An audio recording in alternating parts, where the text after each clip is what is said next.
welcome to today's Explainer. We are diving straight into this incredibly fun, amazing poem by Robert Louis Stevenson, and we're going to bring these words right to life. But right before we get going, I want you to shout out your answers to a quick warm-up question. Imagine you've got a little paper boat, folded perfectly, and it's floating away down a sparkling river with a secret message tucked inside. What would you write? Would it be a treasure map? Maybe a joke to make someone laugh? Or just a friendly hello? Well, hold on to that thought as we set off. Because this is exactly where our grand adventure begins. Just picture this. Wonderful, colorful, animated world. We've got a boy carefully launching his paper boats into the gentle current.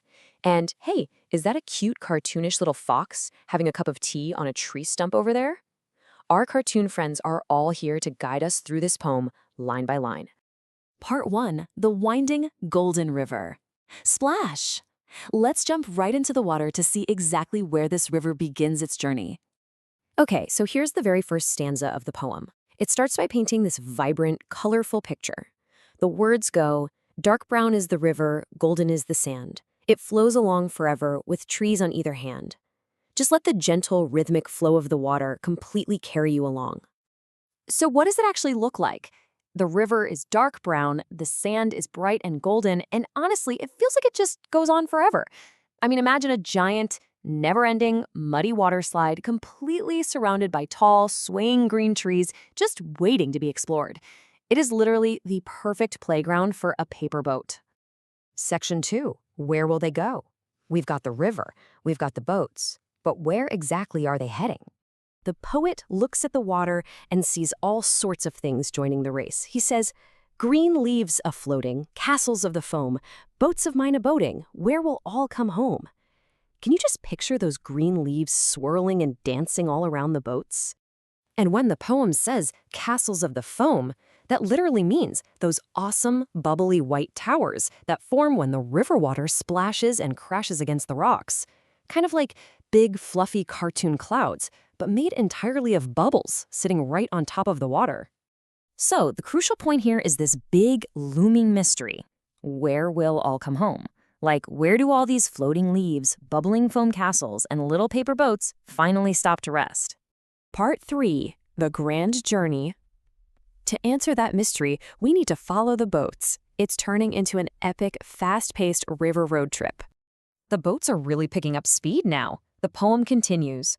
On goes the river, and out past the mill, away down the valley, away down the hill.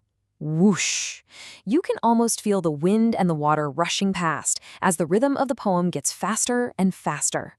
If we were to map it out step by step, just like a dotted line on a pirate's treasure map, our little boats are traveling out past a mill, zooming down into a deep green valley, and rolling right down a huge hill. They're on a massive, non-stop adventure. And hey, just in case you're wondering what they zoomed past, a mill is a big old building right next to a river that uses a giant spinning water wheel. Imagine your little paper boat safely navigating past those massive, cartoonish wooden paddles as they churn up all that water. Section 4. Curiosity and Life's Adventure. We are nearing the end of the river now, the big finale of our paper boat adventure. Here's the final and, honestly, the most beautiful stanza. Away down the river, 100 miles or more, other little children shall bring my boats ashore. The boy imagines his boats traveling this incredibly long distance, hundreds of miles, until, finally, completely different kids find them and safely pull them out of the water. Think about that for a second. The boats travel over 100 miles for new friends to find them. It is just amazing that something you made with your own 2 hands could travel so incredibly far, survive the winding river and the giant spinning mill, and make a brand new friend smile miles and miles away. So the big takeaway here is that this poem isn't just about making toy boats. It's actually this really fun, cartoonish way of talking about 2 massive ideas. First, curiosity, that magical feeling of wondering what is out there beyond your own backyard. And second, the journey of life, the idea that we are all going on our own big, twisting, turning adventures, meeting new friends along the way. So I'm going to leave you with this final thought. Just like that little paper boat bravely sailing down the dark brown river, past the valleys and the hills, What amazing 100-mile adventure is waiting for you out there in the big wide world? Keep wondering, keep exploring, and I'll see you in the next explainer.